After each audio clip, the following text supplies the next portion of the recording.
Hello everyone, I hope आप सब अच्छे होंगे। 90% ट्रेडर्स की ये प्रॉब्लम नहीं है कि उनको ट्रेडिंग नहीं आती है। प्रॉब्लम ये है कि वो हर चार्ट पर एंट्री ढूंढते हैं। कोई इंडिकेटर के भरोसे रहता है, कोई एमए के भरोसे रहता है, या किसी की कोई अलग स्ट्रेटजी होती है, वो उसके भरोसे हो जाता है। And at the end result क्या होता है, वो कंफ्यूज हो जाते हैं। एंड मैंने ऐसे न जाने कितने लोगों को देखा है जो लोन के चक्कर में फंसकर अपनी जिंदगी को नरक बना लेते हैं। ये एक पाप है मेरे भाई। जो इस दलदल में फंस गया वो कभी बाहर नहीं आ सकता है। आज मैं आपको प्रोसेस सिखाऊंगा 15 मिनट्स एंड 1 आवर्स के टाइम फ्रेम पे। जब आप इस प्रोसेस को सीख लेंगे तो मार्केट आपको खुद बताएगा कि आपको ट्रेड कहां से ओपन करना है। याद रखना कि जो सीखता है वही कमाता है, और जो पहले कमाने के चक्कर में पड़ जाता है वो अपना सब कुछ गंवा बैठता है। 8 से 10 सालों का एक्सपीरियंस है, एंड उस एक्सपीरियंस बेस पे जो आपको मैं ये एपिसोड 1 बताने जा रहा हूं ये बहुत इंपॉर्टेंट है। बशर्ते आपको पूरे डेडिकेटेड होकर इस वीडियो को देखना है। आपका डेडिकेशन ही बताएगा कि आप प्रॉफिटेबल ट्रेडर बनना चाहते हैं या उन 90% लोगों में आना चाहते हैं जो एट द एंड अपने पैसों को जीरो करके इस मार्केट से बाहर हो जाते हैं। टोटल 10 एपिसोड बनाऊंगा, ये पहला एपिसोड है। आप वेब3 माइंड पर पहली बार आए हैं तो चैनल को सब्सक्राइब कर लीजिएगा। यदि मेरे बताने और समझाने का तरीका आपको पसंद आएगा तो लाइक करके मेरा थोड़ा सा प्रोत्साहन बढ़ाइएगा, ताकि मुझे भी लगे कि आप सबको ऐसी एजुकेशन वीडियो देखना अच्छा लगता है। चलिए स्क्रीन पर चलते हैं। सो गाइज, मैं आ चुका हूं अपने लैपटॉप की स्क्रीन पर, एंड यहां पर मैंने BTC USDT 1 आवर्स का टाइम फ्रेम लिया है। 1 आवर्स का टाइम फ्रेम हमेशा आपको मार्केट की डायरेक्शन बताएगा कि मार्केट किस तरफ जाएगी। इसलिए 1 आवर्स का टाइम फ्रेम लिया जाता है जब हम इंट्राडे ट्रेड कर रहे होते हैं, यानी कि आज ही हम ट्रेड लेंगे और आज ही हमें प्रॉफिट या लॉस में होके बाहर जाना है, यानी कि 2 से 3 दिन हमें इंतजार नहीं करना होता है। आई होप आपने इतना समझा कि यहाँ पर इंट्राडे ट्रेड करने के लिए हमने 1 आवर्स का टाइम फ्रेम लिया है, इसलिए क्योंकि ये मार्केट की डायरेक्शन बताता है 1 आवर्स का टाइम फ्रेम। ठीक है, ये आपको हायर हाई देखने को मिल रहा है, एंड यहाँ पर आपको हायर लो देखने को मिल रहा है सेकंड, एंड फर्स्ट हायर लो आपको देखने को मिल रहा है कहाँ पर 61,700 के आसपास। अब यहां पर देखिए जो ये फर्स्ट हायर लो है, ये क्यों बना, ये सवाल आता है कि फर्स्ट हायर लो हम कैसे जान सकते हैं। तो आप ऐसे जान सकते हैं कि प्रीवियस में बायर्स ने सेम इसी जगह पर सपोर्ट दिखाया था। आई होप आपको ये देखने को मिल रहा है कि फर्स्ट हायर लो वहां पर होगा जहां पर उसके प्रीवियस में सेम उसी जगह बायर्स ने सपोर्ट दिखाया होगा। इससे हम प्रेडिक्ट करते हैं कि यहां पर ये फर्स्ट हायर लो बनता है, एंड फर्स्ट हायर लो बनने के बाद वो साइन होता है कि मार्केट यहां से बुलिश जाएगा। आई होप आपने इतना समझा होगा। कहने का सिंपल मतलब कि ये बुलिश स्ट्रक्चर की पहली निशानी होती है जब हमारा ये फर्स्ट हायर लो बनता है। अब यहां देखिए ये जो सेकेंड है ये रेजिस्टेंस है, कितना है, लगभग $63,000 के आसपास। अब प्राइस यहां पर क्या होता है कि यहां से डायरेक्ट यहां पर ऊपर आता है। ठीक है, कितने पर आता है, लगभग 63,000 के आसपास, जो यहां पर हमारा सेकंड हायर लो होता है। ये एक इंपॉर्टेंट डिसीजन एरिया था मेरे भाई। ठीक है, क्यों, क्योंकि यहां पर कई टाइम ऐसा है कि यहां पर BTC ने ऊपर से सपोर्ट बनाया एंड नीचे से यहां पर इसने क्या बनाया, रेजिस्टेंस बनाया। यहां बायर्स एंड सेलर्स दोनों के बीच मलयुद्ध होता है, यानी कहने का मतलब कि यहां पर दोनों लोग एक्टिव थे। बायर्स यहां पर देखिए कितनी बड़ी कैंडल आई, बायर्स एक्टिव थे, एंड फिर उसके बाद क्या हुआ, यहां से सेलिंग प्रेस, यानी कि ये रेजिस्टेंस यहां पर होल्ड नहीं कर पाया, एंड यहां पर सेलर्स एक्टिव हुए। उसके बाद प्राइस डाउन आ जाता है, फिर यहां पर बायर्स आते हैं, फिर यहां पर सेलर्स आते हैं। आई होप आपने समझा कि यहां पर बायर्स एंड सेलर्स दोनों एक्टिव थे। अब ये देखिए जो ये 63,000 का रेजिस्टेंस था मेरे भाई, यहां पर ये जो ग्रीन कैंडल बनाया है इसके बाद यहां पर रेजिस्टेंस के ऊपर क्लोज लिया। सिर्फ बीक यहां पर नहीं दी कि ग्रीन कैंडल देके फिर वापस आना, यहां पर क्या हुआ, प्रॉपर कैंडल क्लोजिंग। ठीक है, एंड यही डिफरेंस होता है फेक ब्रेकआउट एंड ब्रेकआउट में। ठीक है, आई होप आपने इतना भी समझा होगा, और ना समझ में आए तो वीडियो आप दोबारा देखिएगा ताकि आपको और अच्छे समझ में आए। अब यहां पर देखिए हायर हाई है। ठीक है, इसके बाद क्या होता है, जब यहां पर कैंडल क्लोज हो जाती है उसके बाद बिटकॉइन आ जाता है लगभग 64,600 के आसपास, और यहां पर एक नया हायर हाई बनता है। अब मेरे लिए मार्केट का स्ट्रक्चर क्या हो जाता है, अब मेरे लिए मार्केट का स्ट्रक्चर मेरे भाई बुलिश हो जाता है। एक बात ध्यान दीजिएगा कि जब भी आपको ऐसा ग्रीन कैंडल देखने को मिले या जब भी आपको ऐसा रेड कैंडल देखने को मिले तो उस पे आपको यहां पर कोई भी डिसीजन नहीं लेना है। सबसे पहले आपको 1 आवर्स का टाइम फ्रेम लेके डायरेक्शन मार्केट की पता करना है। तो यहां पर हमने क्या पता किया, यहां पर हमने ये पता किया कि जब यहां पर हायर लो बना, उसके बाद फिर हायर लो बनता है, देन उसके बाद हायर हाई बन जाता है, तो मार्केट यहां पर क्या होता है, ये एक इंपॉर्टेंट बुलिश साइन होता है। लेकिन बहुत इंपॉर्टेंट चीज आपको बताऊं कि हायर हाई बनने के बाद, ज्यादा लोग यहीं पर गलती करते हैं, ठीक है, हायर हाई बनने के बाद मार्केट हमेशा सीधा ऊपर नहीं जाएगा। बहुत लोग सोचते हैं कि अब हायर हाई बन गया, अब मार्केट यहां सीधा इसी डायरेक्शन में ऊपर चला जाएगा। नहीं, कभी कभी कंसोलिडेशन होता है, कभी रिट्रेसमेंट होता है, ऐसा यहां पर आप सबको देखने को मिल रहा है। तो इसका क्या मतलब होता है, इसका यह मतलब होता है कि हमेशा ग्रीन कैंडल देखकर ट्रेड नहीं लेना होता है। ट्रेड लेना गलत हैबिट होती है यदि कोई ग्रीन कैंडल देखकर यहां पर ट्रेड लेता है, ठीक है। यहां पर आप देख सकते हैं जो हायर हाई है।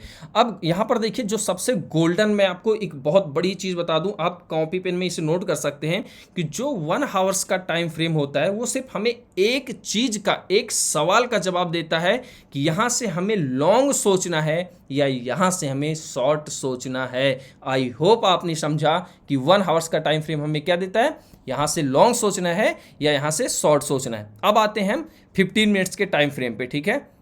मैं इसे थोड़ा सा जूम आउट कर लेता हूं ताकि आपको क्लियर समझ में आए। यहां पर ये 15 मिनट्स का टाइम फ्रेम ओपन हो गया, ठीक है। अब इसको मैं थोड़ा सा यहां पे ले आता हूं।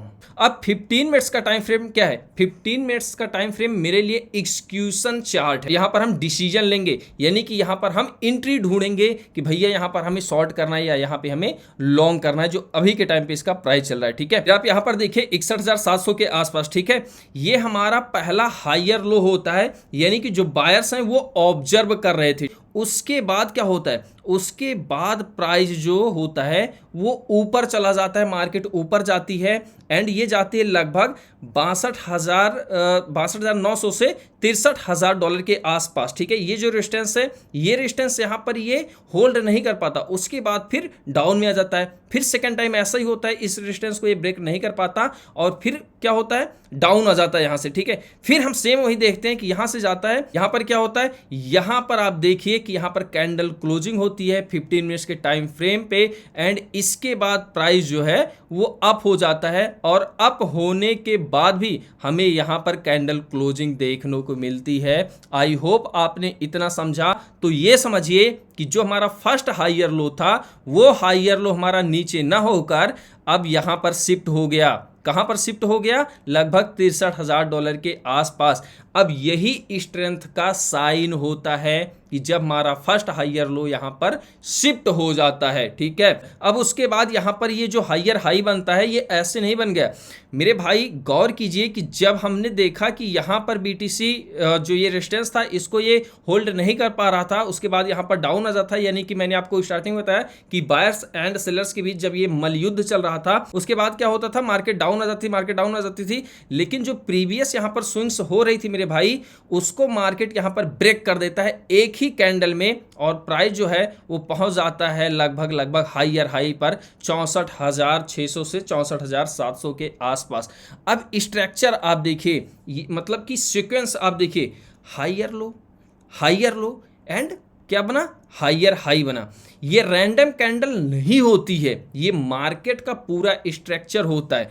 अब यहाँ पर पार्ट 3 देखिए मेरे भाई, पार्ट 3 में यहाँ पर आपको ये देखने को मिलेगा, ये जो रेजिस्टेंस है, ठीक है, नीचे से जाएगा तो क्या होगा, रेजिस्टेंस होगा और यहीं जब ऊपर से गिरता है तो क्या बन जाता है, ये सपोर्ट बन जाता है। टेक्निकल एनालिसिस में एक चीज होती है मेरे भाई, इसे भी आप डायरी पेन में नोट कर सकते हैं कि जब प्राइस ऊपर से नीचे की तरफ आ रहा होता है, जब प्राइस ऊपर से नीचे की तरफ आ रहा होता है तो वो सपोर्ट होता है एंड यही जब प्राइस नीचे से ऊपर की तरफ जा रहा होता है तो वही सपोर्ट बाद में रेजिस्टेंस का काम करता है। आई होप आपने समझा होगा, बट ये एपिसोड 2 का काम है। जब एपिसोड 2 लेकर मैं आऊंगा, आप लोग कमेंट कीजिएगा एपिसोड 2, तो उसमें मैं आपको और मतलब कि अभी जो मैं आपको बता रहा हूँ ना, ये एक बिगनर बेस से मैं स्टार्ट कर रहा हूँ जो यहाँ पर इंटरडे करते हैं, क्योंकि 90% से ज़्यादा लोग पैसे को लूज करते हैं मेरे भाई, वो सिर्फ दूसरे की वीडियो देखते हैं, दूसरे की एनालिसिस को देखते हैं, और जब तक आप दूसरे के कंधे पे रख के धाए धाए बंदूक चलाओगे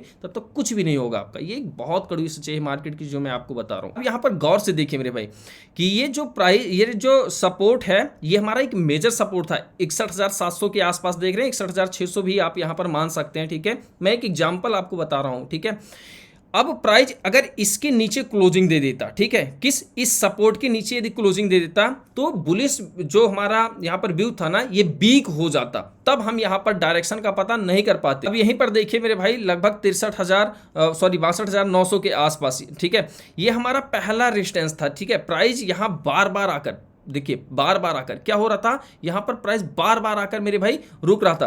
प्राइस जब भी आए यहां से डाउन आ जाए, जब भी आए, लेकिन जब इसके ऊपर कैंडल क्लोजिंग होती है, कहां पर, यहां पर आप देखिए लगभग 63,100 से 63,200 के आसपास, जब यहां पर हमारा कैंडल क्लोजिंग होती है तो वही रेजिस्टेंस सपोर्ट बन जाता है। आई होप आपने समझा होगा कि जब यहां पर हमारा कैंडल क्लोज हो गई तो यही रेजिस्टेंस क्या बन गया, हमारा सपोर्ट बन गया। इसी कॉन्सेप्ट को रोल रिवर्सल कहते हैं। आई होप आपने समझा होगा मेरे भाई। फिलहाल यदि मेरे बताने का और मेरे समझाने का तरीका आपको पसंद आ रहा हो तो आप लोग लाइक कीजिए, क्योंकि आपका लाइक जो होता है ना मेरे भाई वो मेरा मोटिवेशन बढ़ाता है, ठीक है।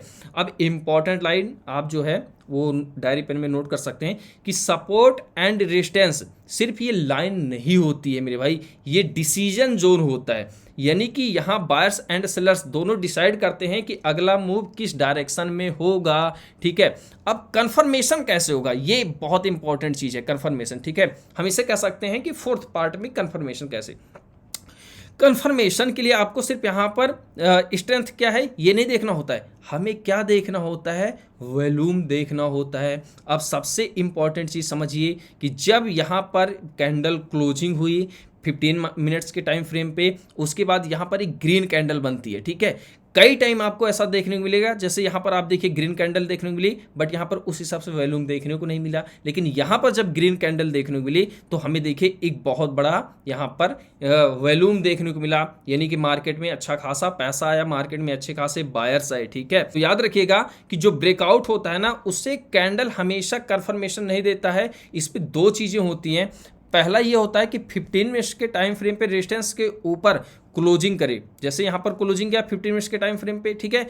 उसके बाद क्या होता है, ब्रेकआउट के टाइम वॉल्यूम एवरेज से बेटर हो। ब्रेकआउट जब हुआ यहाँ पर आप देखिए तो जो यहाँ पर देखिए छोटे छोटे वॉल्यूम थे, लेकिन ये एवरेज से बेटर था। यहाँ पर आप देखिए कि प्रीवियस यहाँ पर जो वॉल्यूम थे उनसे बेटर था, ठीक है। एंड क्या हुआ यहाँ पर, जिस हिसाब से वैल्यूम आई उस हिसाब से यहाँ पर बुलिश हुआ एंड यहाँ पर कैंडल क्लोज हुआ। तो ये बहुत इंपॉर्टेंट होता है। बट एक चीज आप नोट कर लीजिए कि ये जो वैल्यूम होता है मेरे भाई ये हमेशा आपको गारंटी नहीं देता है, लेकिन ब्रेकआउट को सपोर्ट ये जरूर करता है। आई होप आपने इतना भी समझा, ठीक है। वैल्यूम क्या होता है, ये गारंटी नहीं देता है कि यहाँ से मार्केट जो है वो ऊपर ही जाएगी या यहाँ से मार्केट वैल्यूम वीक है तो मार्केट नीचे आएगी, नहीं। लेकिन जो सपोर्ट होता है उसको क्या ये करता है, उसको सपोर्ट को ये सपोर्ट करता है, ठीक है। बिगेस्ट मिस्टेक जो होता है वो बिगिनर्स की सबसे बड़ी गलती होती है, इसलिए लोग जो है वो ज़्यादा लॉस करते हैं। वो ग्रीन कैंडल जैसे ही देखते हैं बाई कर लेते हैं, जैसे ही वहाँ पर उनको रेड कैंडल देखने को मिलती है उनको लगता है मार्केट नीचे आएगी, चलो यहाँ से हम शॉर्ट कर देते हैं। ये ट्रेडिंग नहीं है मेरे भाई, ये रिएक्शन होता है, और ये रिएक्शन हर एक बिगिनर के पास बहुत ज़्यादा होता है। आई होप आपने समझा होगा। अब बहुत सिंपल भाषा में आपको समझाता हूँ जो इस वीडियो का टोटल सार है, ठीक है। मैं यहाँ पर लिख कर नहीं समझाऊंगा क्योंकि मेरे पास अभी माउस नहीं है, इसके लिए आप सबसे सॉरी, लेकिन यहाँ पर मैं ले लेता हूँ, ठीक है। इससे तो यार सही नहीं बैठेगा, फिलहाल के लिए मैं यहाँ पर ट्राई करता हूँ कि किस हिसाब से ब्रश ले लेता हूँ, ठीक है। तो यहाँ पर जो स्टार्टिंग से मैंने समझाया वो आपको समझाता हूँ, ठीक है। पहला स्टेप हमारा क्या था, पहला स्टेप हमारा था कि डायरेक्शन, ठीक है, क्या था, डायरेक्शन। सेकंड स्टेप हमारा क्या था, डायरेक्शन कितना था, क्या था, 1 हाउस के टाइम फ्रेम पे हमने क्या पता चला था, डायरेक्शन। सेकंड स्टेप हमने क्या किया, सेकंड स्टेप जो अभी मैंने आपको करके दिखाया 15 मिनट्स के टाइम फ्रेम पे हमने क्या किया, हमने 15 मिनट्स के टाइम फ्रेम पे क्या लिया मेरे भाई, एंट्री लिया, ठीक है। थर्ड स्टेप हमारा क्या हुआ उसके बाद, आप लोग बता सकते हैं। फिलहाल के लिए मैं लाइव आऊँगा तो उसमें आप सबको और अच्छे से बताऊँगा, ठीक है। थर्ड स्टेप हमारा क्या था, थर्ड स्टेप था हमारा सपोर्ट था, एंड क्या था, रेजिस्टेंस था, ठीक है। एंड फोर्थ स्टेप हमारा क्या था, ये देखिए कैसे मैं लिख रहा हूँ, जैसे बच्चे लिखते हैं ना उस हिसाब से मैं यहाँ पर लिख रहा हूँ। फोर्थ स्टेप था 15 मिनट्स पर कैंडल क्लोजिंग, ठीक है। फोर्थ स्टेप क्या था, 15 मिनट्स पे कैंडल क्लोजिंग। एंड फिफ्थ यहाँ पर क्या था, फिफ्थ अभी जो मैंने आपको बताया यहाँ पर मेरे भाई, क्या बताया, वॉल्यूम कन्फर्मेशन, ठीक है। क्या बताया फिफ्थ स्टेप, तो पहला डायरेक्शन हमने 1 आवर्स के टाइम फ्रेम पे लिया। सेकंड हमारा क्या हुआ, हमने एंट्री 15 मिनट्स के टाइम फ्रेम पे हम क्या देखते हैं कि एंट्री हमें कहाँ लेना है। थर्ड स्टेप क्या होता है, सपोर्ट एंड रेजिस्टेंस हम देखते हैं। फोर्थ स्टेप क्या होता है, 15 मिनट्स पे कहाँ कैंडल क्लोज हो रही है, एंड उसके मद्देनजर रखते हुए हमारा जो लास्ट होता है वो हम वॉल्यूम को देखते हैं। तो ये टोटल एग्जीक्यूशन है। उसके बाद एग्जीक्यूशन करते हैं कि अब भैया हमें यहाँ से शॉर्ट करना है या लॉन्ग करना है। आप देख सकते हैं इसके बाद मार्केट क्या कर रहा है, आप देख सकते हैं क्लियर कि यहाँ प्राइस आने के बाद अब मार्केट जो है वो ऊपर ही यहाँ पर जा रहा है। अब यहाँ पर ये जो हाइयर हाई है ये रेजिस्टेंस का काम करेगा मेरे भाई, ठीक है।